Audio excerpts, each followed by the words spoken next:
ఒక్కటేనండి ఇక్కడ గమనిస్తే, మనం చెయ్యలేని పని వాళ్ళు చేసినప్పుడు, మన కూడా ఉండి మనని దాటి వెళ్ళినప్పుడు ఈర్ష్య అనే భావం వస్తుంది.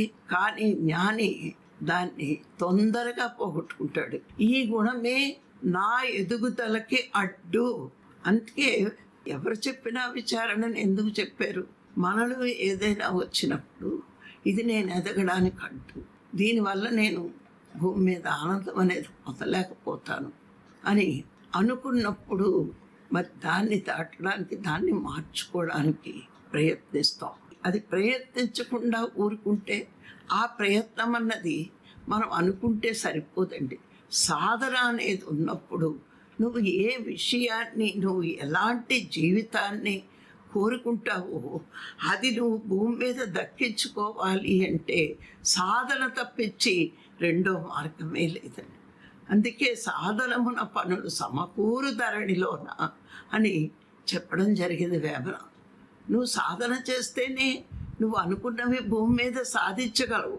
సాధన లేకపోతే అనుకున్నవి అనుకున్నట్టే ఉంటాయి, కానీ ఏది సాధించలేరు. అందుకే సాధనతో సాధించలేనిది లేదు. ఇప్పుడు మనకు అన్నీ తెలుసు, ఎందుకంటే ఇన్నాళ్ళు సాధన చేస్తున్నాం, ఇన్ని క్లాసులు అటెండ్ అవుతున్నాం. ఇంత చేస్తూ ఉన్నప్పుడు ఏది చెడ్డ ఏది మంచి అని తెలుసుకోలేనంత అవివేకంగా మనం లేము.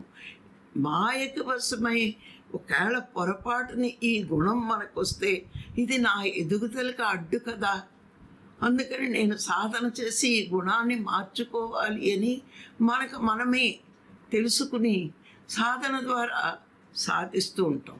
ఎందుకు సాధకుడు మరి సాధించగలడు అంటే వాడికి బుద్ధిలో జ్ఞానం ఉంది. ఏ జ్ఞానం ఉంది? అందరూ ఆత్మస్వరూపులే అనే జ్ఞానం ఒక సాధకుడికి బుద్ధిలో నిరంతరము ఉంటుంది. ఎవరి మీద నేను ఈర్ష్యపడాలి? ఇంకా లోతుల్లోకి వెళ్ళినప్పుడు సాధకుడు అనుకుంటాడు, నేను ఏ వ్యక్తి మీద ఈర్ష్యపడినా నా మీద నేనే పడినట్టు. ఎందుకంటే అందరూ ఆత్మస్వరూపులే కదా. వాడు ఆ దేహం తీసుకుని సాధన పెంచుకుని గత జన్మలో మంచి సంస్కారాలతో పుట్టి ఈ జన్మ ఆ మంచిని ఈ జన్మలో పెంచి సాధన ద్వారా పోషించుకున్నప్పుడు అసమర్థుడిగా ఉండడు. సమర్థుడితో లోక కళ్యాణకరమైన పనులు చేసి యజ్ఞమై జీవితం గడుపుతాడు అని తెలుసుకుంటాడు సాధకుడు. అజ్ఞానంలో మాయవశాన వచ్చిన వెంటనే విచారణ ద్వారా, సాధన ద్వారా ఆ గుణాన్ని మనం మార్చుకోవచ్చు.